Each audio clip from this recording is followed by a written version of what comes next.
Hi, welcome back to Podium Pop. My name is Celine, and I am here with my co-host, Gracie.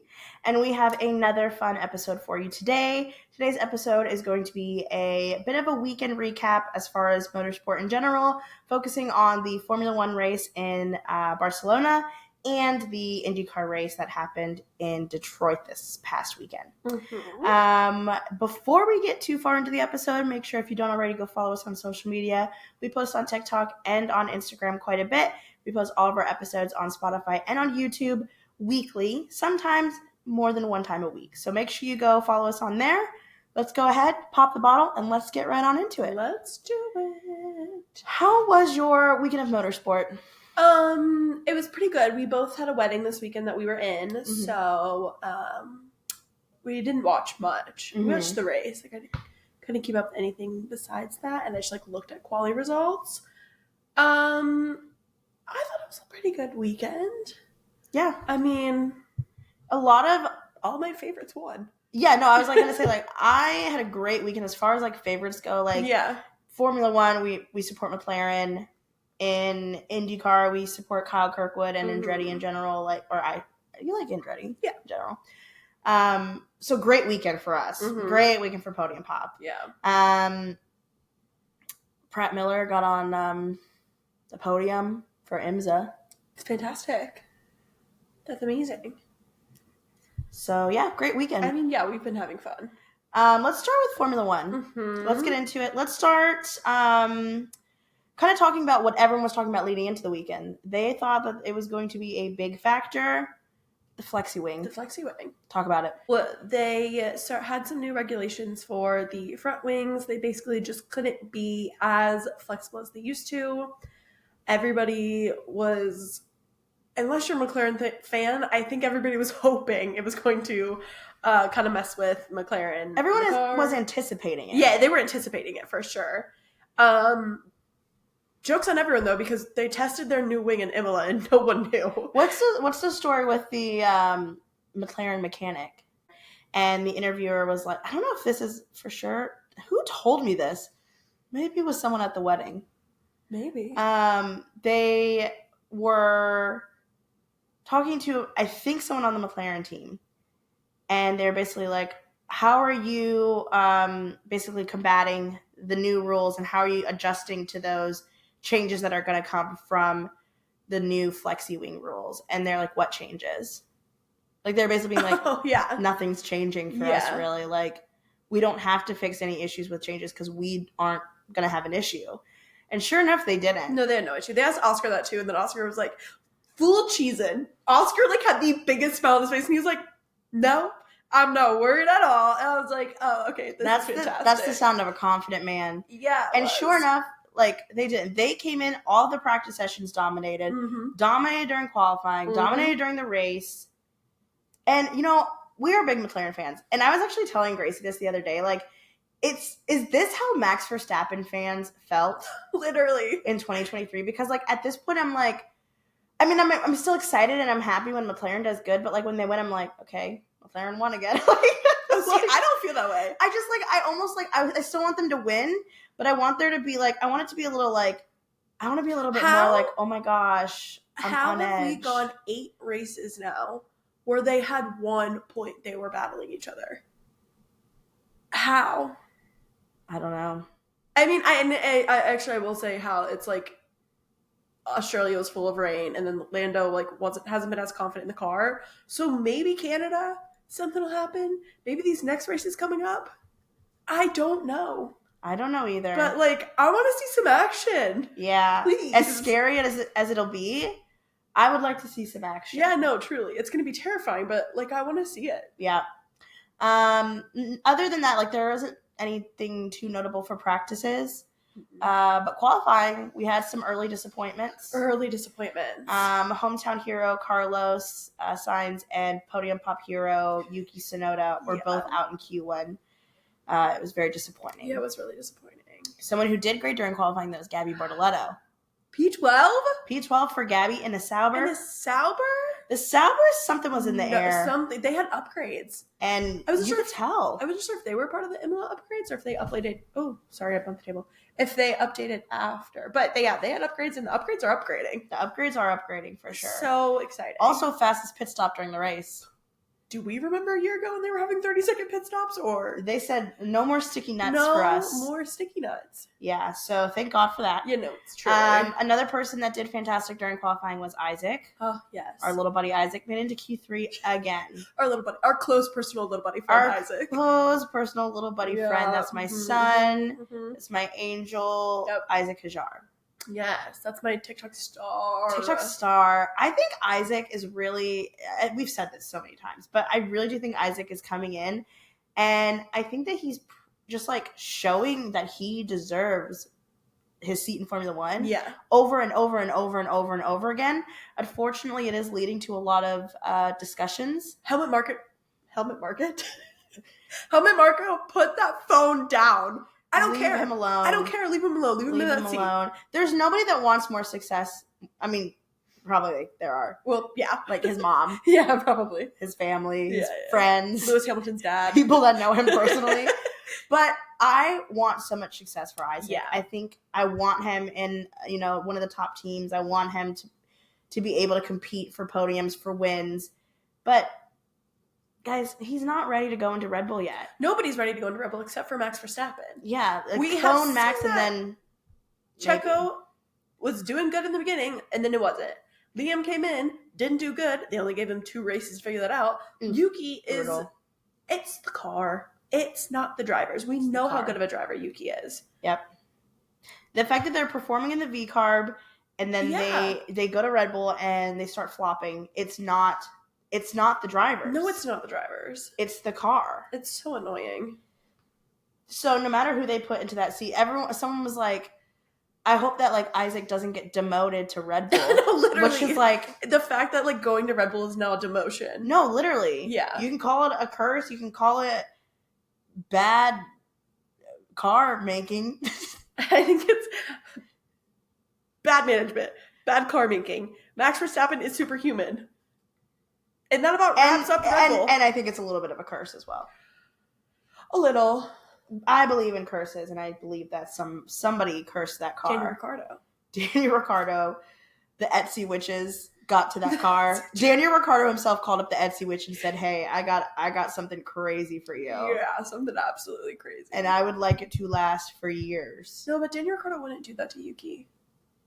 I think he did it to I think he did it to Red Bull, and he can't take it back. Oh. He couldn't have known back when he changed away from Red Bull. He couldn't have known that it would cause Yuki.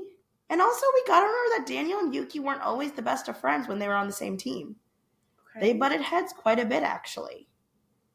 So maybe Daniel would do that to Yuki. What am I forgetting? Did they butt heads? No, I mean, they were, like, even in the media, like, there was just a lot of conversations about how, like, everyone talked about, and I mean, I don't blame him at all for saying stuff like this, but everyone talked about Daniel being possibly promoted up to the Red Bull seat, and Yuki being in the media being like, I'm outscoring him. Like, I'm better than him. Yeah. I mean, he's just saying facts. He's saying facts, and I don't blame him for it. No. Because I'd be stating facts as well if that was You can't blame a king for stating facts. Mm-hmm, exactly. Yeah. Anything else? Well, let's talk about the qualifying final times. The times are kind of crazy town. Yeah. Okay, so, like, this isn't the full time, but ending time, it's Oscar had 0.5, Lando had 0.7, and then Max and George had identical times at 0.8. So the margins were itty-bitty close. Itty-bitty, teeny, weeny, yellow polka dot bikini. Like, no, truly. They were giving yellow polka dot bikini. They were giving yellow polka dot bikini. Yeah, and the fact that George and Max were the one with identical times, we'll talk about that more. No, yeah, we're going to talk about it. We got a lot to say about that drama. Yeah. But it is just kind of ironic. Crazy. George and Max are like, they're giving, like, Carlos and Oscar from 2023 / early 2024. Like, Carlos and Oscar were, like, in an airplane. George and Max are on the moon. Yeah. Mm-hmm. They're on Mars. They're on Mars. Yeah. Yep. They're just literally like magnets, and they can't help crazy. but keep bumping into each other. It's like yearly beef. On and off the track. Literally. And they're so similar, but they're so completely different people. So different. That I fear it makes it freaking hilarious to watch. Outside looking in, I love the drama. There's actually, I think that George and Max like rivalry is one of my it is my favorite rivalry this year and last year. Lasting a while. Yeah. This last year fizzled out a little bit. It did for sure. And this weekend it's back full force. Somebody on Twitter, literally at the beginning of the season, was like, when do we think our yearly George and Max beef is going to come? I bet Spain. And then they quote tweeted it yesterday and we're like, what did I do? Yeah. Which I just thought was hilarious. It was bound to happen at some point. Crazy. And I'm glad I got to experience it. We'll talk more about it. Okay. Some unfortunate news for Aston Martin. Okay, we were at our friend's wedding. They had just gotten married. It was beautiful. We were literally at the cocktail hour. The cocktail hour is starting. We both grab a glass of wine. We're talking with our friends. We have some of our Formula One friends around us. We all look down at our phone because we get an F1 notification.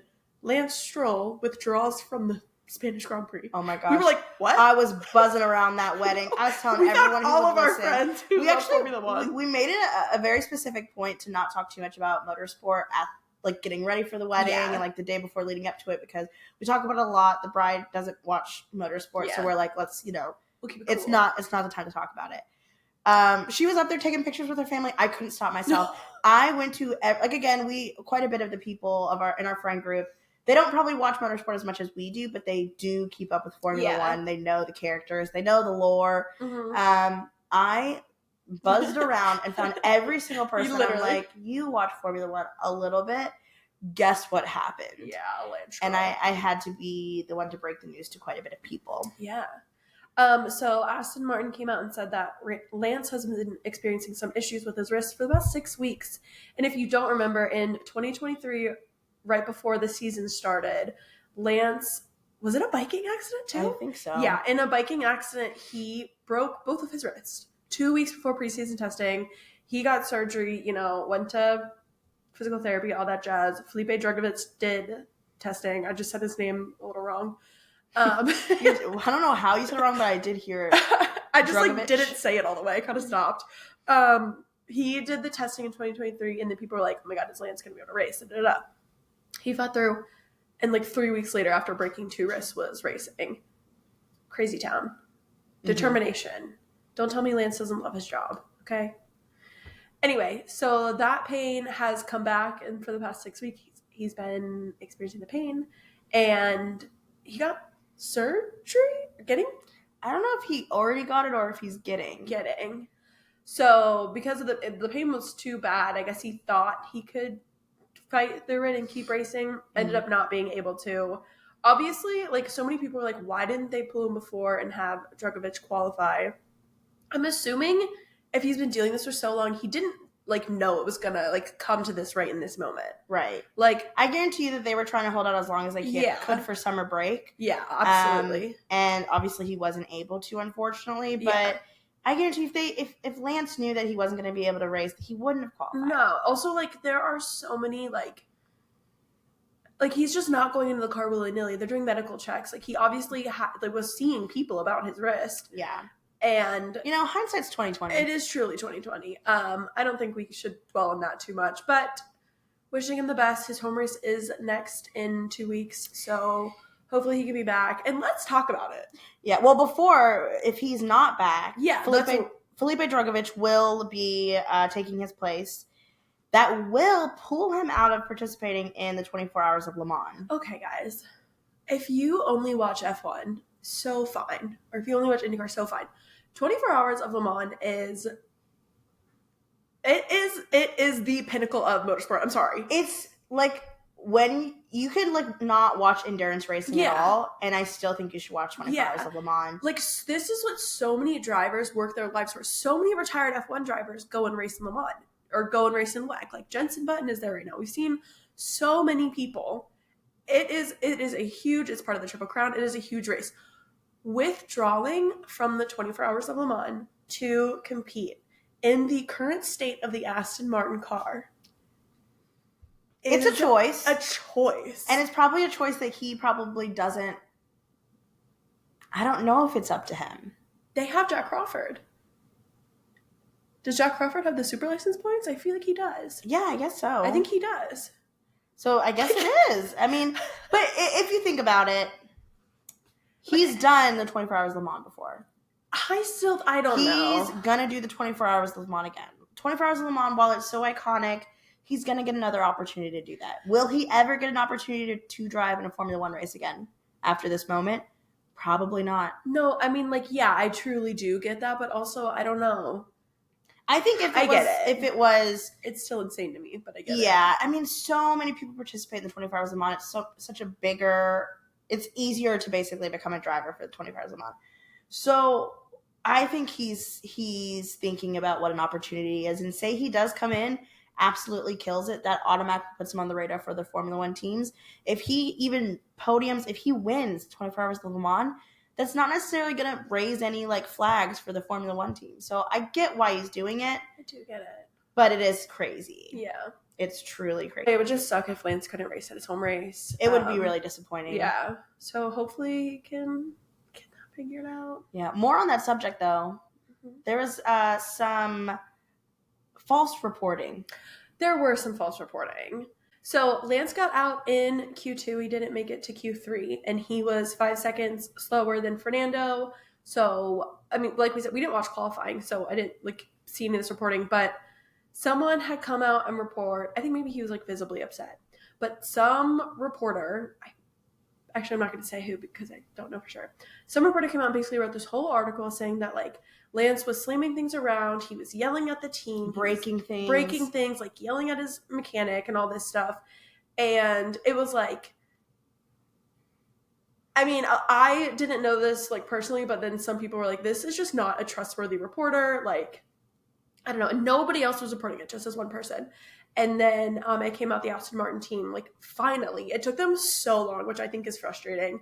It took them so long, and they finally were then none of this happened. The Aston Martin, this did not happen at all, which is so upsetting. And then, I don't know, you also see just, a lot of accounts on Twitter and TikTok talking about it, and it's spreading further and further, and then it's to the point where, people don't care enough to fact check, and then they're not going to take their video down or their tweets down, and then all the other people that see it are going to trust it as word, and they're going to trust this article as word, and they're not going to look into the fact that Aston Martin denied all this and said it didn't happen. And it's just continuing to put him in a bad light and leading people to the mass hate that keeps happening. I don't know how do you get away with that, actually? Just such false claims. Yeah, I don't know, because where did these reports come from? Where are these claims coming from? Where's the root of the problem? We'll probably never know, but it is frustrating. I get being a reporter. When you hear something, you want to be the first to report on it, but you still have to do your due diligence, and you have to keep your journalistic integrity. Yeah. You have to go about it the right way. So hopefully people do better in the future, but just know it is confirmed. Lance did not break anything. No, he's yelling at people. That's also why we've said so many times, make sure you find your trusted reporter, the Chris Bedlins, the Marshall Pruitts, find the people who aren't going to tweet or make articles about wrong shit because they're wanting to get a headline. No, yeah, they want to get a headline. Yeah. So, okay, should we move on to the race? Yeah, absolutely. Okay. So we already talked about it, but McLaren, absolute domination. With the start, it was Oscar, Lando, Max, George in qualifying for the top four, and Oscar got an amazing start. Such a good start. He got such a good start off the line. Max did get in front of Lando around on the first lap. Yeah. At that first corner, but it wasn't too long after that Lando did end up overtaking Max and keeping second. Yeah. And that stayed consistent pretty much throughout the race. Obviously pending pit stops. There was some people that there were some bumps and bruises. There was a Alex Albon. A bump with Alex Albon and Liam Lawson. After Alex was literally told Box to retire the car, and then he got a 10-second penalty. So then they sent him back out again to serve the penalty. so he didn't have to do it at the next race in Canada. We need to talk about Max Verstappen's pit strategy before we talk about the horrors that Kimi Antonelli has had. Yeah. So before the safety car, they decided to do Max on a 3-stop race. Can I be completely honest? I don't understand why. I think it's because of the tires that he had available to him. Okay. Because he, from what I could tell, had like 2 softs and a hard available to him. Yeah.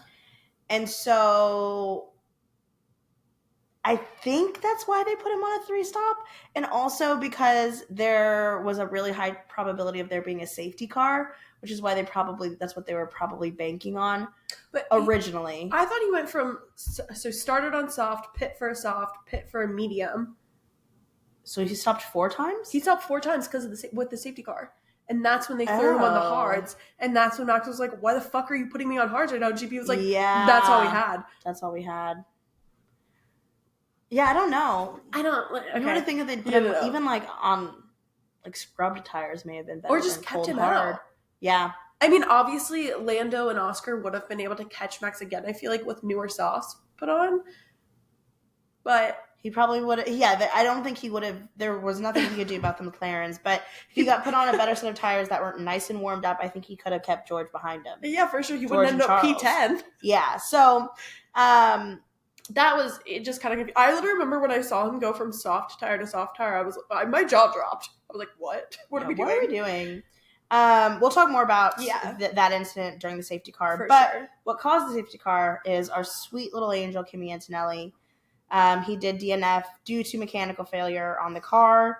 It was actually really scary. His car just completely lost power. He luckily did it at a really good spot, like where there was a gravel trap. He didn't even end up hitting the wall, but if it was in a different part of the track, it could have been pretty dangerous.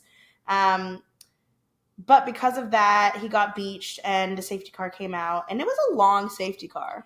It was. Even like the commentators and Lewis Hamilton, there were maybe like, at this point, maybe like 10 or 15 laps maybe left, and everyone was like, okay, the safety car should be ending. Okay, maybe it's ending now. Yeah. It's like you even saw like the crane move the car, and it was like, everything's clear. There's no debris on track. And then I remember I sat there and I was like, oh, okay, this time they're about to say like lapped cars can go. And then I was like, okay, they're going to say lapped cars can go. It took so long. And then finally they unlapped the cars and then they went around one more time. Yeah. It was crazy. Lewis Hamilton went over the radio and was like, they really do love wasting laps, don't they?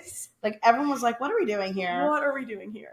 They do eventually unlap the cars. The safety car does pull away, and then it is up to Oscar to control when the start happens. Ooh, and Oscar he took his time.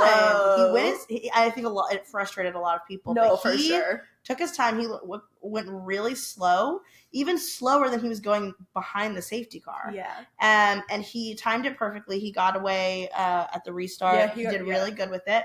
Lando stayed with him too. Yeah, for sure. Then Max is coming in and having to start up really quickly on these cold, hard tires, and it didn't work. He had a bit of a wobble. It was a scary wobble, too. It was scary. I thought he was going to go into the gravel. And one thing about Max Verstappen is he typically does not wobble. Max doesn't wobble. But it's very rare to see him wobble. He's on cold, hard tires trying to keep up with 2 people in front of him having softs. Actually, I think Charles and George had softs, too. Yep.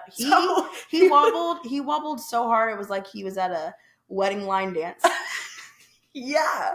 He said, play the wobble. Play the wobble. Do you think Max Verstappen knows what the wobble is? Wait. Do they listen to the wobble in Europe?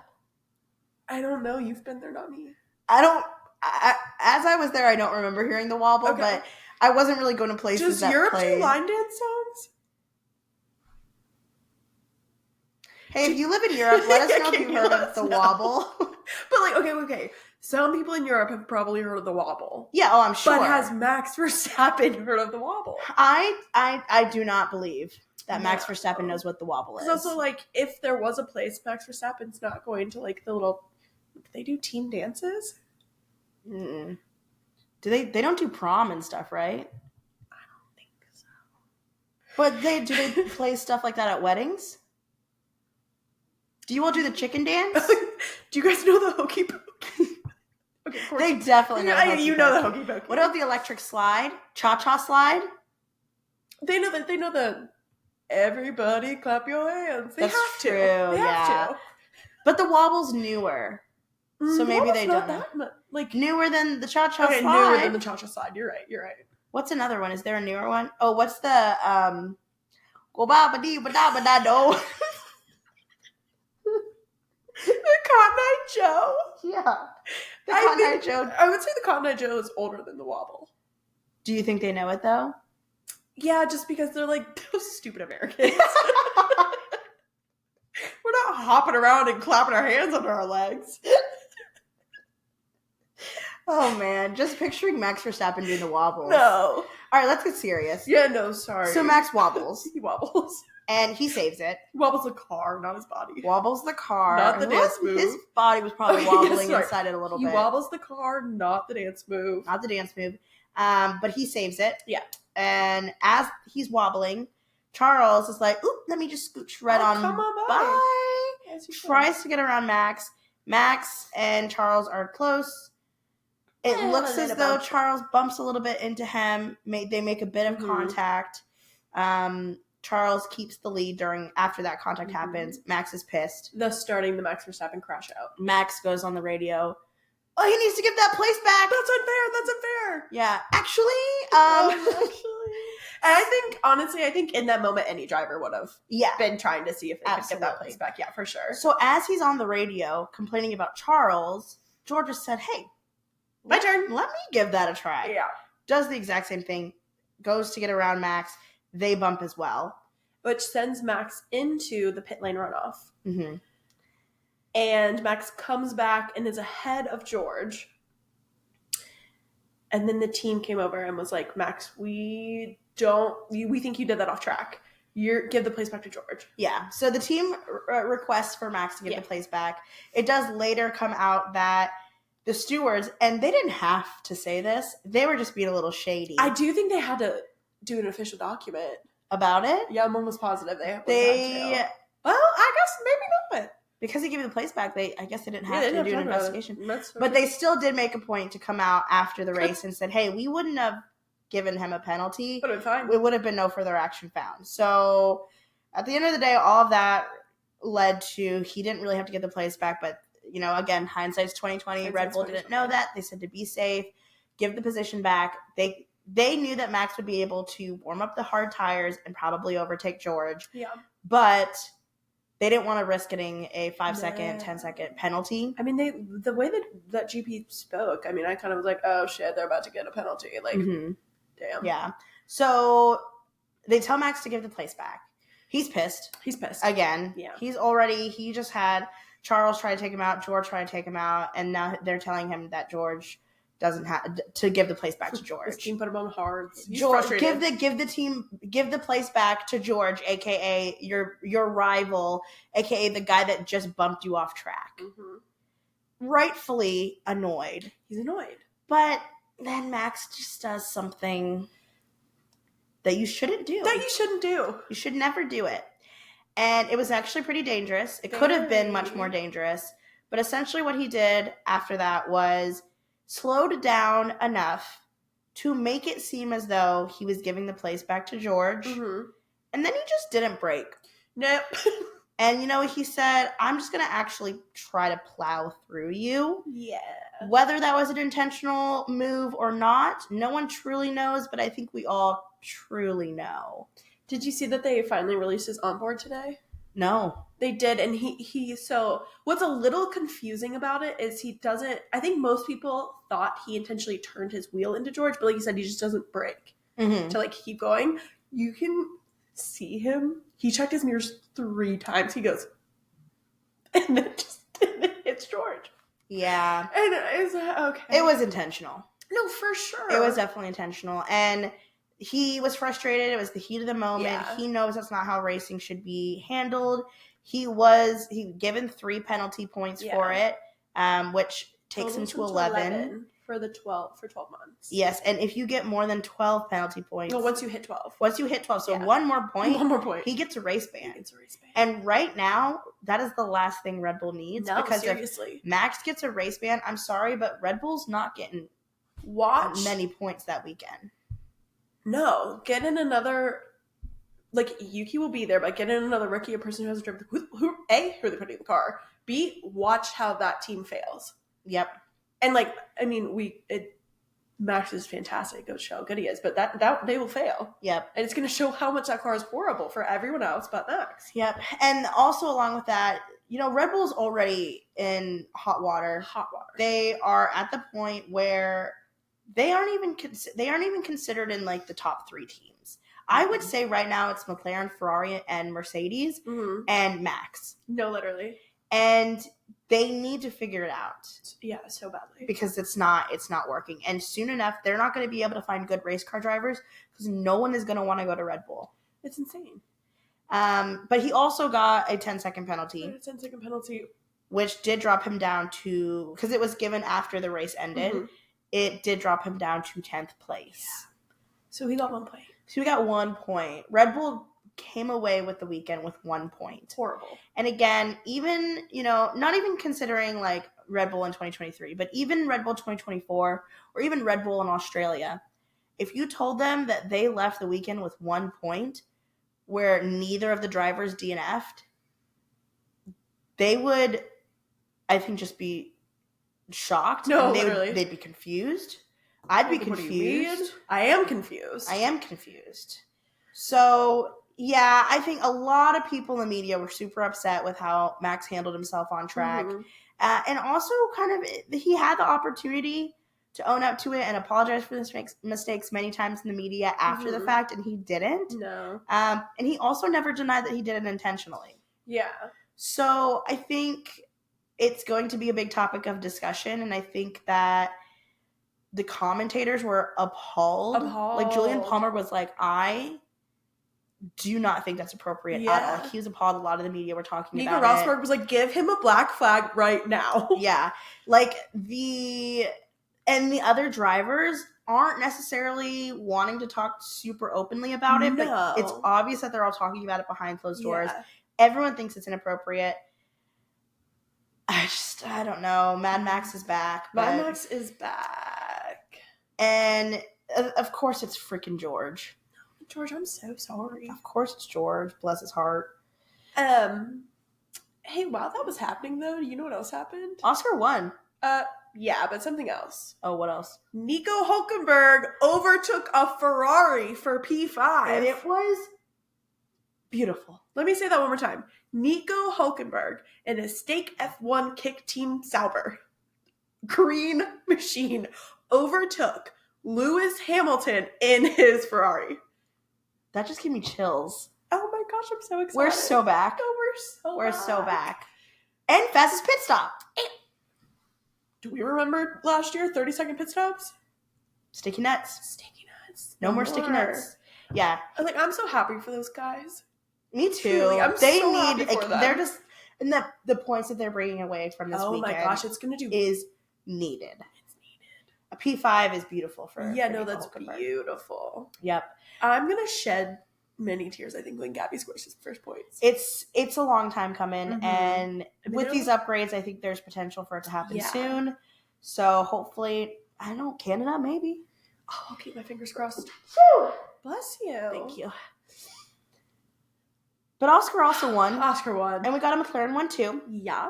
Oscar dedicated his win to his sister Edie, who was there watching him. Cute. Great style, by the way. Great style. Can we talk about the fact that all of his sisters have such great style and this man owns 3 white t-shirts?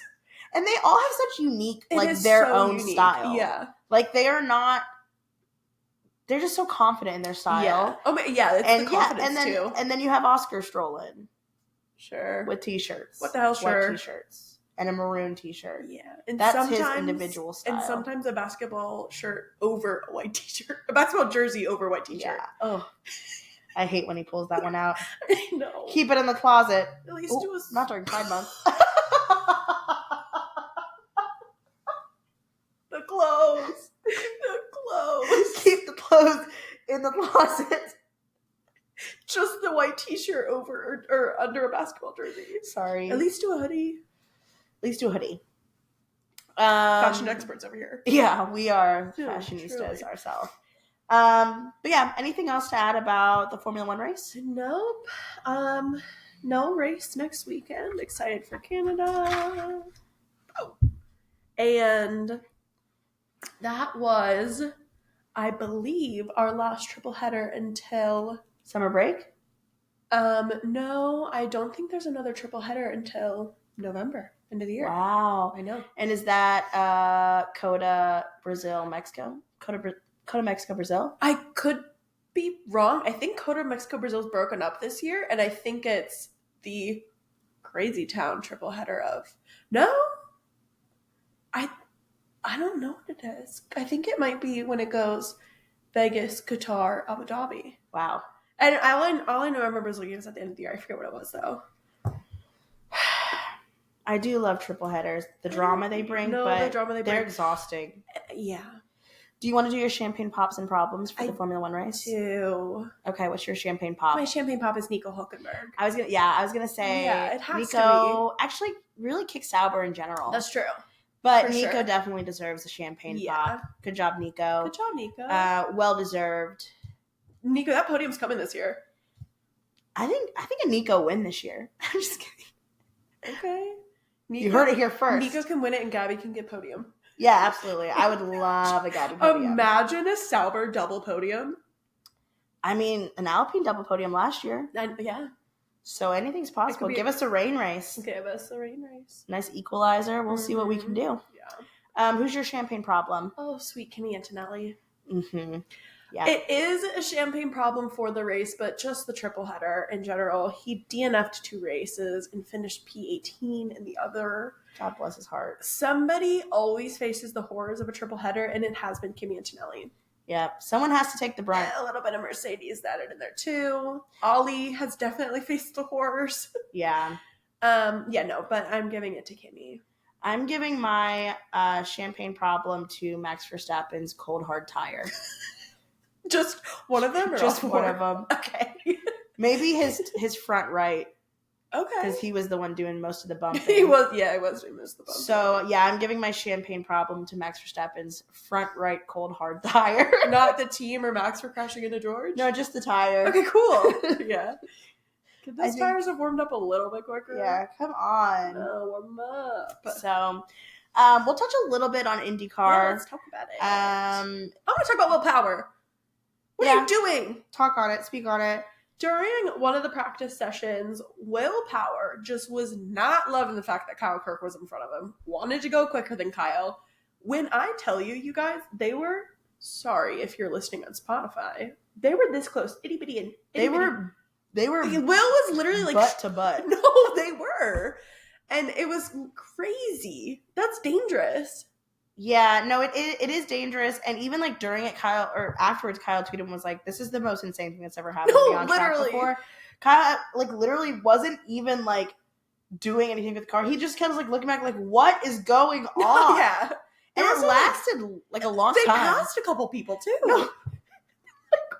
Did he ever come out and be like?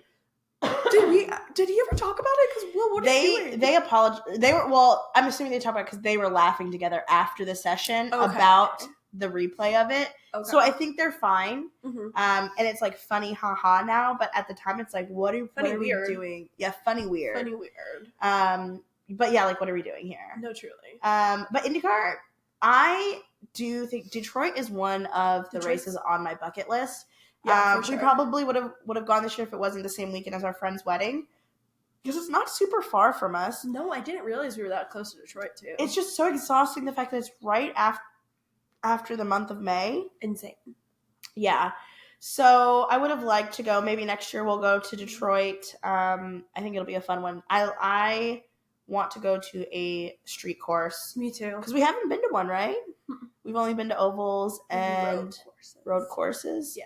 So I would love to go to a street course. But Andretti was having a really good weekend. Colton was on pole. Kyle qualified in third. Mm-hmm. And another big thing that happened this weekend was there was a lot of beef. So much beef. Good Ranchers beef. Good Ranchers is honestly the smartest sponsor that Scotty Mac has ever gotten. Yeah. So during the race, there were some contacts, some bumps. We'll talk more about it. But one of the things that happened during the race is Scotty Mac bumped into Nolan Siegel because Nolan Siegel, Scotty Mac claims, braked too early. Mm-hmm. That caused Scotty Mac to bump into him. And of course, the girls ran to Twitter as soon as it happened. And when I say the girls, I mean Scotty Mac and TK. And by TK, we mean Arrow McLaren's team principal.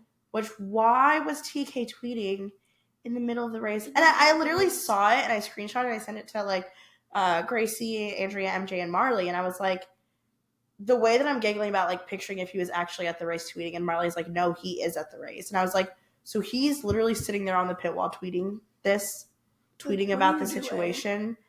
Like, I understand, like, TK, it's like kind of his thing to go to Twitter. He's super, super protective over Nolan specifically. Yeah.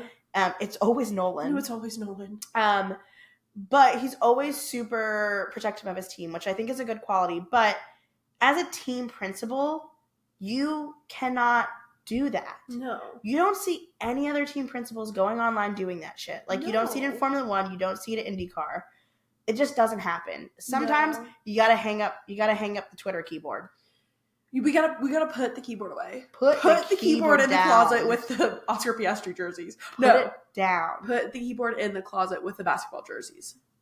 Keep your Oscar Piastri jerseys out. Keep your Oscar Piastri jerseys out. But it's just getting to the point where it's becoming cringe. Everyone's uncomfortable. Everyone's weirded out. It's unprofessional. Imagine like at your job, your boss tweeting about you while you're actively doing work about like your competitor's company. Crazy. And you know what?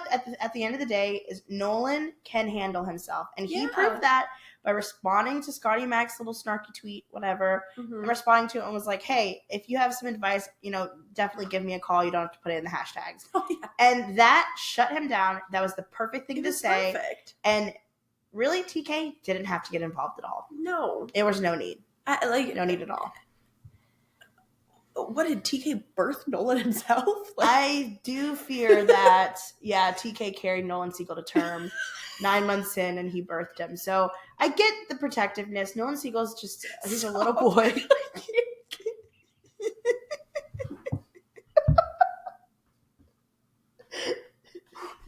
him to term. I'm crying.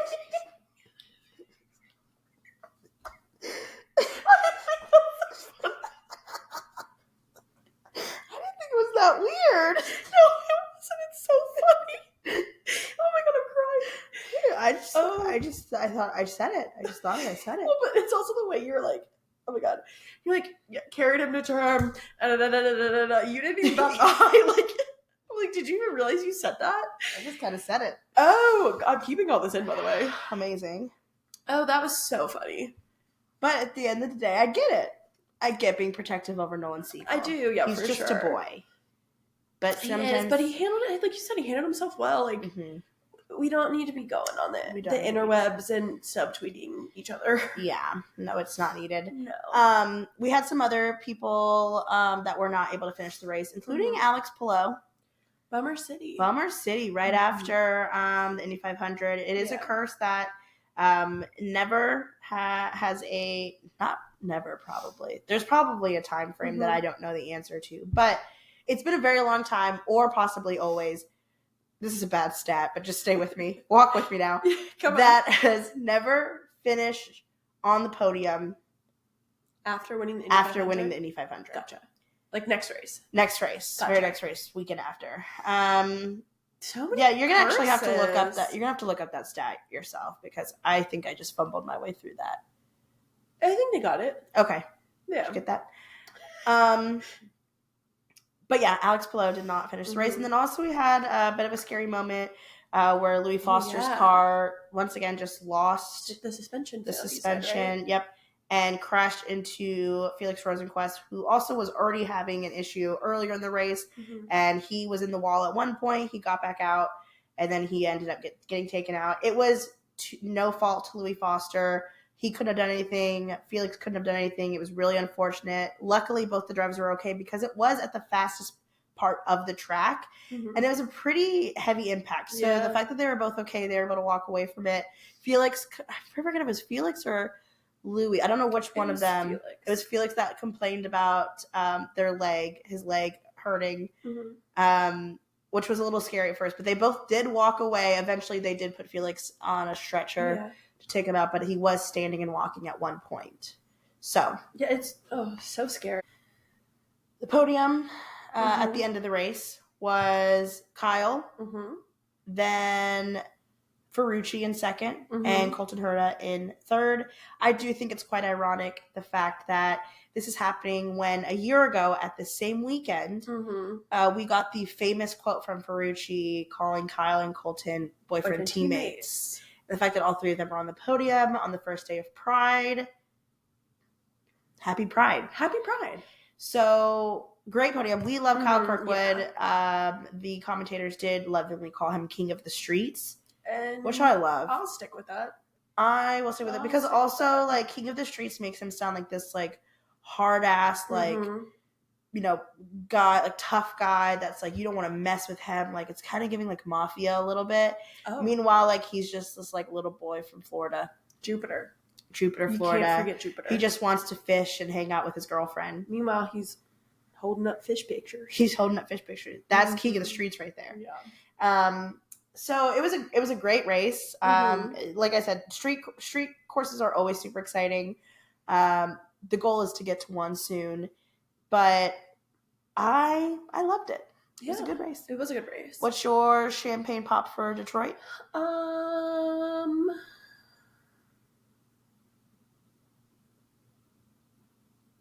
I'll give it to Pato because he made up so many places. Yeah, he did. Yeah, he made up quite a bit. Places. I'm going to give mine to Andretti. Okay. Because I do think they had an all-over, a really successful weekend, especially coming after the disqualifications from last weekend. The morale was probably feeling a bit low, so I do think they needed this. Yeah, for sure. And who's your champagne problem?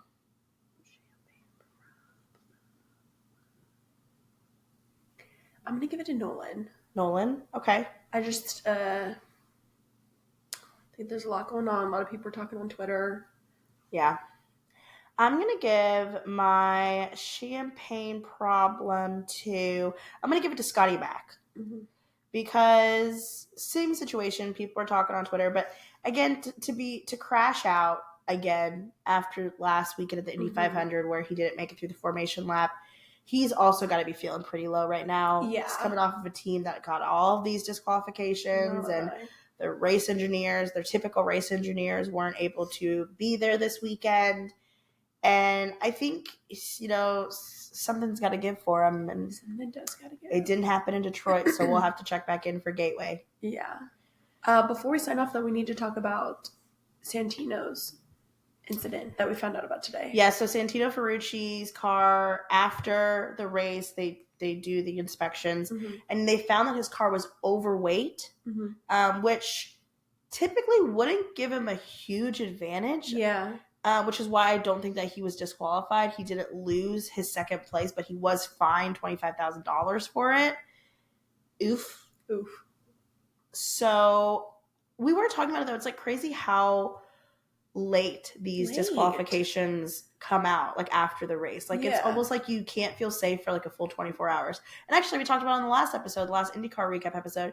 You really can't feel safe for a while because even you know, with Long Beach last year, or not Long Beach, St. Pete last year, it took them like a month and a half to come out with that disqualification. So that's like crazy.